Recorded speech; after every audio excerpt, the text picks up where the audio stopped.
sekarang kita masuk ke sesi tanya jawab. Ini sudah ada beberapa pertanyaan yang masuk di kolom chat. Ini ada dari Mas Ahmad Thohir.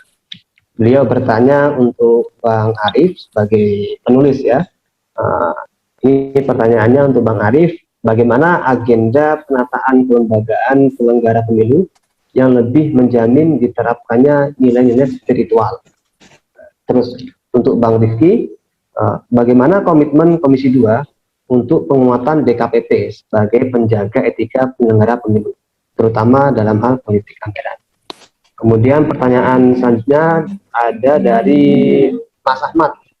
Nah, beliau bertanya terkait dengan ini, mungkin lebih ke kasus ya. Ini ada pasangan calon yang terbukti melakukan money politik, kemudian pihak lain melaporkan ke MK, kemudian ada pemilihan ulang, namun si terlapor ini kembali melakukan money politik. Nah, dalam kode etik, apakah ini harus mengalah atau terus berjuang? Nah, ini mungkin nanti bisa dijawab oleh Bu Ratna ya, yang mungkin kerap menghadapi masalah ini. Oke, untuk para narasumber mungkin bisa langsung dijawab. Untuk Bang Arif yang pertama, silakan.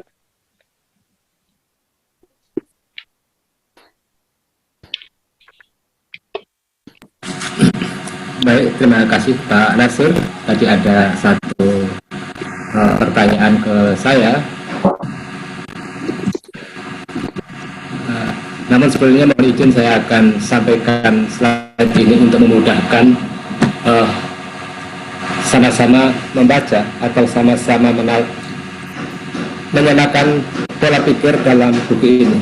Baik Bapak Ibu sekalian yang saya hormati, pada pertanyaan pertama yang disampaikan oleh Pak Thohir, saya pertama sampaikan terima kasih kepada Yunda Dewi Ratna Pitalodo, kemudian kepada Pak Arif, sahabat saya, beberapa masukan-masukannya saya ucapkan terima kasih. Pak Muslimin juga saya sampaikan terima kasih, dan Pak Riyad Hidayat saya sampaikan banyak terima kasih juga kepada Profesor Asep. Saya aturkan terima kasih beberapa masukan-masukan yang sudah disampaikan. Baik Bapak Ibu sekalian yang saya hormati, sebelum ke pertanyaan yang disampaikan oleh Pak Ahmad Thohir tadi, saya mau menyampaikan apa tadi yang menjadi masukan dari beberapa narasumber. Salah satunya adalah dari Pak Rifki terkait dengan beberapa hal yang menjadi penyebab diantara adalah ada regulasi, SDM, dan lain sebagainya. Saya satu hal dalam hal ini adalah akan menyorot soal SDM, Bapak Rifki yang saya hormati dan Bapak sekalian yang saya tangkapkan dan saya hormati. Yang pertama adalah terkait dengan SDM. Ini memang menjadi sangat penting ya. Itulah kenapa kemudian buku ini menjadi ditulis spiritualitas berdasarkan kode etik penyelenggara pemilu. Mohon izin Ibu dan Yunda Dewi Ratna Pitalodo, saya sebelum ini akan menyampaikan contoh pengaduan yang sudah disampaikan ke DKPP misalnya adalah pada tahun 2012. Itu ada pengaduan dari Kalimantan Tengah, pengaduan dari Kalimantan Tengah terkait dengan P1 KWK Parpol. Kalau kurang tepat mohon dikoreksi Yunda Dewi. P1 KWK Parpol. Kemudian oleh peserta pemilu itu diadukan setelah KPU mengeluarkan P1 KWK Parpol, diadukan ke Bawaslu. Ya, diadukan ke Bawaslu. Kemudian Bawaslu Kalimantan Tengah pada saat itu adalah merekomendasikan akan dilakukan uji forensik di Kepolisian Republik Indonesia. Ya. Dan pengadu atau peserta pemilu pada saat itu adalah memakan waktu yang panjang. Dia harus ke kepolisian untuk mendapatkan hasil uji forensik tadi. Sampai akhirnya masalah tersebut dibawa ke Dewan Kehormatan Penyelenggara Pemilu. Nah, oleh DKPP pada tahun itu diberi sanksi atas perbuatan itu. Satu hal yang saya sampaikan di sini adalah salah satu pertimbangan hukum Dewan Kehormatan Penyelenggara Pemilu mengatakan bahwa sesungguhnya itu adalah sudah dilakukan melalui mekanisme dan prosedur, ya. Tapi kemudian itu proses itu menjadi panjang, menjadi lambat, sehingga dalam salah satu pertimbangan hukum itu adalah dia delay justice begitu, memperlambat proses putusan sama saja dengan menolak dari keadilan itu sendiri. Itu yang kemudian ini yang menjadi salah satu bahan trigger saya menuliskan spiritualitas penegakan kode etik penyelenggara pemilu. Dalam kasus tadi, mohon izin Yunda Dewi, Pak Prof. Asep, Pak Taufik dan lain sebagainya, kalau kita bawa kepada spiritualitas ini, dalam hal ini kode etik Imam Malik, saya mengutip dari Imam Malik ya, Imam Malik saya mengutip pernyataan beliau bahwa masalah ini itu tidak hanya selesai pada mekanisme dan prosedur saja ya. Beliau menyatakan bahwa dalam sebuah man tafaqaha walam yatasawwaf faqad tafassaqah. Siapa yang paham terhadap fikih, mekanisme aturan, pedoman beracara ya, tapi tidak dilanjutkan oleh spiritual, maka dialah faqad tafassaqah, dia sudah berbuat fasik. Ini yang menjadi dasar ini, kenapa kemudian itu menjadi penting, bahwa penegakan kode etik, pelaksanaan dan sebagainya tidak hanya taat pada mekanisme prosedur semata. Ini saya, tapi juga ada spirit yang membuat bagaimana pelayanan ini memuaskan, pelayanan publik ini memuaskan, semuanya terpola fasilitasi dengan baik ya, ada akurasi yang kuat dan lain sebagainya. Nah, saya jadi ingat pada cerita sufi pada kiai saya terkait dengan orang yang mengotak-atik ya, mengotak-atik itu mensiasati hukum ya. Pada suatu saat nanti Tuhan Gusti Allah itu akan memasukkan orang yang di dunia itu ahli ibadah, di cerita hanya cerita sufi ya, ahli ibadah ya, dimasukkan dalam kotak ya, diikat kuat, dilakukan dalam akhirnya dilempar oleh Tuhan ke neraka gitu. Orang ahli ibadah di dunia itu protes, ya Tuhan, kenapa engkau masukkan saya ke neraka Tuhan? Padahal saya sudah ahli ibadah di dunia, saya sudah melakukan semua yang engkau perintahkan dan menjauhi engkau yang engkau larang. Kata Tuhan apa? Saya tidak memasukkan engkau ke neraka, ya hambaku, tapi saya memasukkan kotak ini ke neraka. Ya. Bukan saya, tapi saya memasukkan ya, ini adalah gambaran bagaimana mengotak-atik hukum, ya, mengotak-atik kemudian secara mekanisme prosedural tidak salah, ya, tetapi memberikan efek yang kurang baik. Sebagai misal dalam Undang-Undang 7 Undang-Undang tentang pelayanan administrasi pemerintahan saya sering sebutkan bahwa penyampaian hasil putusan itu 5 hari maksimal ya.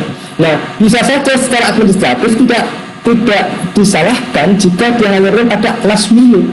Namun kemudian tidak efeknya putusan disampaikan pada akhir hari last minute tadi dengan di awal-awal, sekalipun pada hari kelima itu adalah masih dalam jangkauan 5 hari. Ini yang kemudian menjadi salah satu mengapa spiritualitas menjadi sangat penting, tidak hanya terpukat kepada persoalan mekanisme, taat mekanisme dan prosedur. Itu satu hal. Terus yang kedua, saya sampaikan dengan izin Pak Rifki yang saya hormati, memang betul terkait dengan ini adalah masalah SDM, tantangan kita SDM, sehingga dalam buku ini adalah saya sebut kompleksitas penegakan kode etik penyelenggara pemilu. Mengizin tadi saya contohkan bahwa dalam hal ini sungguh adalah memberikan gambaran tadi yang saya contohkan pada kasus Pariaman di halaman itu, nanti kami cek bahwa pernah ada pertemuan antara penyelenggara pemilu dengan sungguh bicara pasangan 02 pada itu saat itu Bapak Dhanil yang akhirnya dibawa ke diadukan ke DKPP. Alasannya apa? Terungkap dalam fakta persidangan itu adalah karena silaturahmi. Ya. Silaturahmi adalah bahasa agama diperintahkan, tapi adalah bermasalah gitu. Itulah yang kemudian menjadi dasar bagaimana sih menempatkan keyakinan silaturahmi secara spiritualitas ini ya, sehingga tidak berefek pada hal-hal yang buruk, membawa mudarat, membawa bahaya. Inilah kemudian spiritualitas ini menjadi penting untuk menjadi dasar, menjadi arah bagaimana orang menata keyakinannya dalam rangka mengambil kebijakan, keputusan dan langkah dalam rangka penegakan kode etik penyelenggara pemilu dalam rangka melaksanakan tugas fungsinya. Inilah spiritualitas di sini, menata batinnya sehingga memiliki keyakinan mental, ya, spirit dalam bagaimana mengambil keputusan baik untuk melakukan maupun tidak melakukan itu dalam sebuah kebijakan. Baik Bapak Ibu sekalian yang saya hormati, yang kedua juga adalah apa yang disampaikan oleh Pak Tohir. Yang pertama adalah terkait dengan penataan kelembagaan bagaimana pemilu ke depan, mohon izin akan lebih tepat ini adalah punya otoritatif untuk bicara ini. Pertama adalah sahabat kita semua Pak Rifki yang beliau adalah di Komisi 2 DPR RI, beliau lah yang menyusun undang-undang ini pemilu. Kemudian ada Mbak Dewi, kemudian ada Prof. Asep dan teman-teman, saya kira itu akan lebih tepat ke sana, bagaimana menata lembaga yang di dalamnya ada spiritual di dalamnya. Namun kemudian izinkan saya Bu Indah Dewi, Pak Rifki dan Prof. Asep dan Pak Muslimin terkait dengan peletakan kelembagaan ke depan, paling tidak hanya harus memenuhi satu adalah bagaimana lembaga ini adalah bersifat bersifat apa namanya adaptif, ya, adaptif terhadap bagaimana sesungguhnya kebutuhan zaman, ya, paling tidak bersifat adaptif dalam beberapa hal penataan organisasi atau kelembagaan adalah harus bersifat adaptif yang mampu merespon perkembangan zaman, ya. Itu satu. Yang kedua adalah bagaimana kelembagaan ini juga proporsional, artinya bukan menjadi beban bagi keuangan negara, SDM negara dalam sebagainya, dibuat betul-betul berdasarkan kebutuhan. Lalu untuk lebih detail, saya kira bagaimana penataan kelembagaan yang benar ini, mohon berkenan Bapak Rifki, otoritas dan akademik terkait dengan hal ini nanti bisa memberikan pencerahan yang lebih baik, begitu juga dengan Bunda dan Profesor Asep dan Bapak Muslimin serta Pak Rian. Baik, Bapak Ibu sekalian, saudara, demikian yang dapat kami sampaikan. Terima kasih, saya kembalikan kepada Bapak Nasir. Ya, terima kasih Bang Arif. Selanjutnya kita ke Prof. Asep. Tadi ada terkait dengan money politik, Prof. Asep. Mungkin bisa dijawab. Ya, terima kasih. Kedengarannya suara saya ya. Jadi memang money politik katanya yang masih banyak marak di daerah-daerah. Itu memang kompleks ya persoalannya itu. Sehingga semuanya dilihat jadi sangat parsial gitu. Enggak spiritual, tidak holistik gitu. Mengapa itu terjadi? Secara umum, saya pikir itu akibat dari proses pendidikan kita juga. Di mana pendidikan kita itu masih berbasis pada kompetisi, bukan sebagai alat untuk pengabdian gitu ya. Nah, kemudian secara praktis, saya perhatikan, dan kebetulan saya di Dewan Etik Persepsi ya, sebagai lembaga survei politik dan opini publik, itu juga sering menemukan, pertama, karena pemahaman makna politik dari masyarakat itu belum utuh. Apa sih sebenarnya politik? Masih terbawa-bawa kepada masalah kekuasaan. Itu yang dari masyarakatnya. Dari pelaksana politiknya juga adanya suatu eksploitasi kekuasaan ya untuk dengan memanfaatkan kelemahan pikir orang. Sehingga situasi dan kondisi di mana masyarakat atau SDM kita ini masih belum memahami makna politik, itu kita lihat dimanfaatkan oleh oknum-oknum secara politik untuk mencapai kekuasaannya. Sehingga terjadilah money politik yang terus-menerus gitu. Itu juga yang menyebabkan politik di Indonesia itu sangat mahal karena nggak spiritual. Tapi itu tidak bisa dilepaskan dari pendidikan. Jadi pendidikan politik, pendidikan dasar itu tidak sama sekali kita menyentuh tentang apa makna dari politik. Politik tidak mungkin dihilangkan, tidak mungkin, tetapi juga harus dibenahi sehingga makna dari politik itu menjadi bisa dipahami gitu, dan itu tidak sekali, harus terus-terusan. Kompetisi-kompetisi yang ada di pendidikan juga harus mulai dihilangkan. Makanya pemaknaan dari fastabikul khairat itu apa, itu juga harus dikuasai, harus benar-benar dipahami oleh masyarakat. Dengan demikian maka money politik akan hilang. Kalau tidak ya justru jadi bisnis tersendiri gitu. Nah, itu akan merepotkan karena semuanya bermuara kepada Bawaslu atau DKPP atau KPU yang akhirnya sangat mahal. Puluhan triliun hanya untuk sebuah pemilihan gitu. Kalau Jadi teman-teman yang mempunyai akses di politik seperti Mas Rifki misalnya di politik itu tetap harus memberikan etik, betul-betul kebersihan hati dan spiritualitasnya, sehingga nanti akan memancar di satu partai politik dan nanti akan menyebar ke partai politik lainnya. Di partai politik lain juga tentunya harus ada orang-orang kayak begitu, karena itu sifatnya menular. Kalau kebaikan menularnya agak lama, ya mohon maaf, tapi kalau kejelekan menularnya cepat sekali, apalagi dibumbui dengan money politik, itu cepat sekali penularannya. Namun saya juga sebagai pendidik sering menyampaikan kepada baik Menteri Pendidikan ataupun Menko yang dulu teman-teman waktu aktif di HMI, saya sering katakan bahwa tolong mulailah karakter itu, karena itu mengefek kemana-mana, termasuk ke money politik. Itu saja. Tapi bagaimana nanti mencegah itu, ya tugasnya Mbak Ratna, ya tugasnya teman-teman DKPP dan tugasnya KPU. Kalau saya di pendidikan, saya harus menekankan betapa pentingnya moral dan spiritualitas itu, sehingga dignity, integrity itu menjadi kunci dari kehidupan, termasuk politik. Selamat menjadi tokoh ya, Mas Rifki, ya teman-teman yang lainnya, teruskan perjuangan, nggak mudah ya.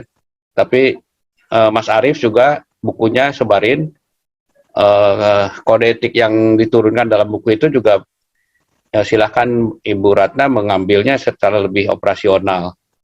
Itu aja, bagi-bagi tugas lah. Saya di pendidikan kebetulan punya sekolah juga SD, TK, ya itu saya suruh menekankan betapa pentingnya humanity gitu, bukan kompetisi.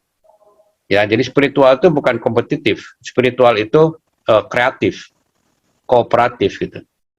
Nggak ada yang kalah, nggak ada yang menang di dalam spiritual, tapi memang harus bagi-bagi tugas. Sekian dulu. Mas Arief dan teman-teman nih, mohon maaf saya jam 4 akan keluar, jadi 3.45 saya akan keluar. Mohon maaf kalau ada pertanyaan nanti dijawab oleh teman-teman yang lain aja ya. Pamit dulu ya. Bang Taufik, mohon maaf ya, Bang. Saya sudah ada janji ini panitia 17-an di RT itu ya. Saya sekarang masang-masang bendera, ada kompetisi, bukan kompetisi ya, Pastabekul Khairot antar RT di satu RW. Ya makanya saya baju merah nih, biar kelihatan merah putihnya. Terima kasih.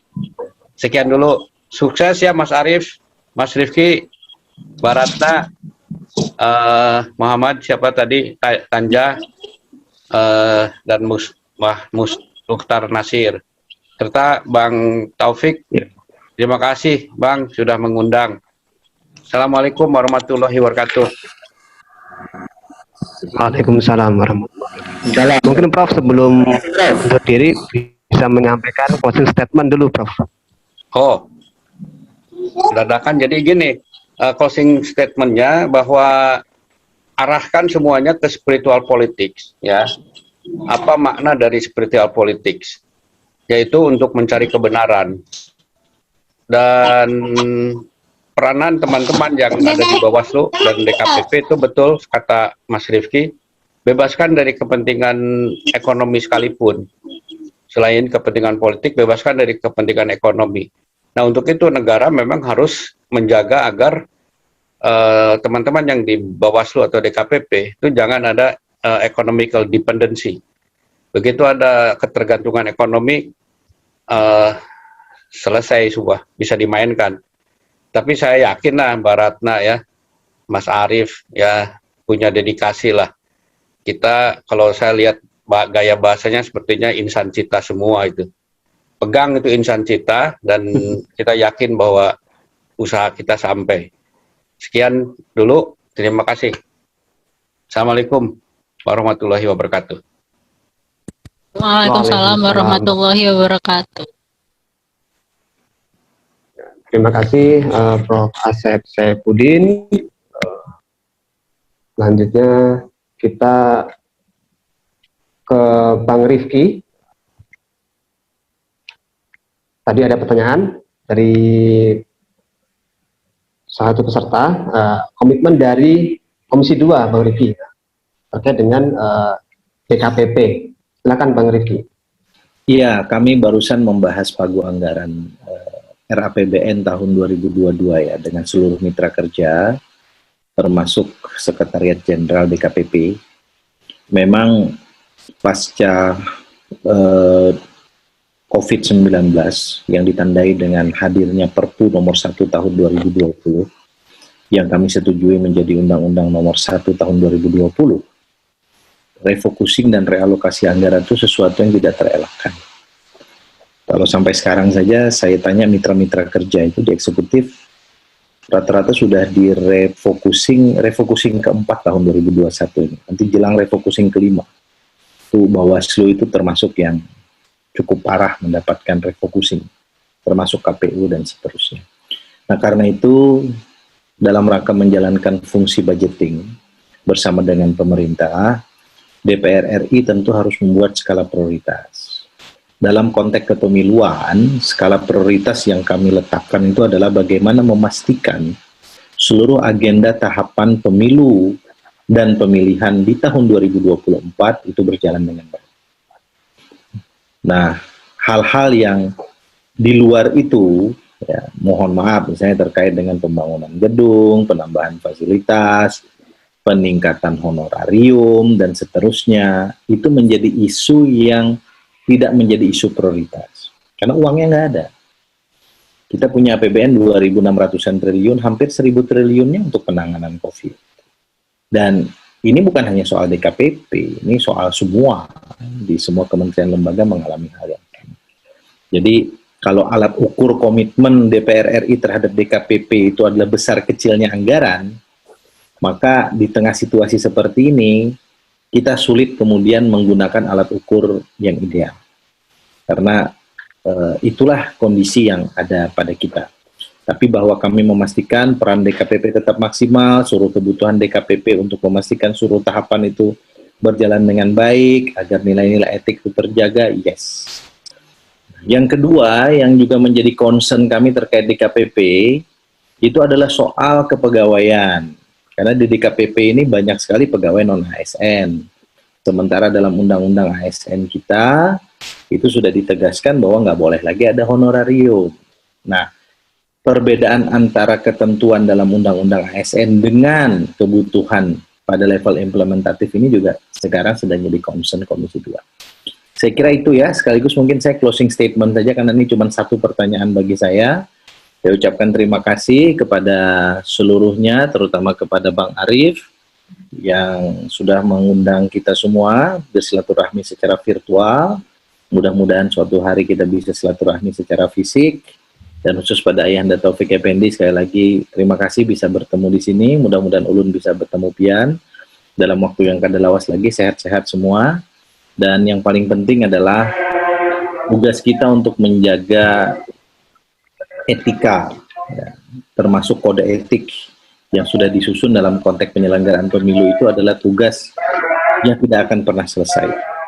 Dan dinamikanya sangat dinamis. Dan itu tentu tidak bisa dilihat dari kacamata Jakarta sentris. Saya alhamdulillah berangkat betul-betul dari kampung. Saya orang kampung. Saya memulai politik dari kampung.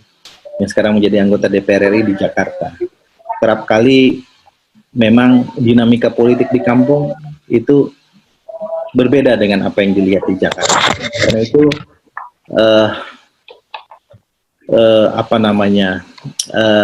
menegakkan nilai-nilai etik dalam rangka penyelenggaraan pemilu yang jujur, adil, yang luber, di mana penyelenggara pemilunya dalam konstitusi disebutkan harus bersifat bebas dan mandiri gitu.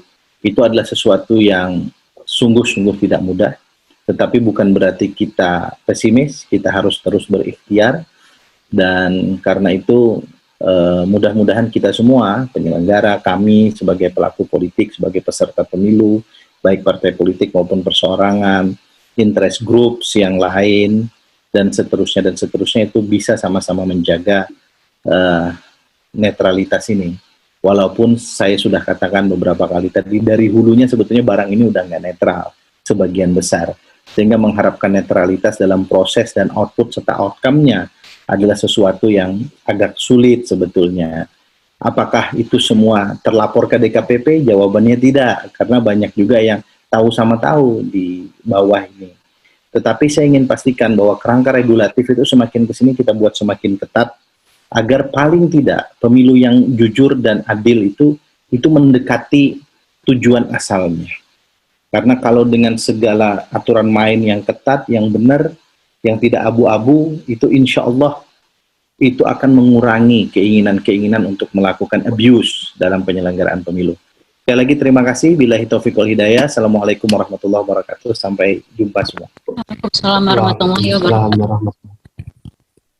Ya, terima kasih Bang Rifki sudah sedia bergabung dengan kita, berbagi ilmunya. Semoga sehat selalu.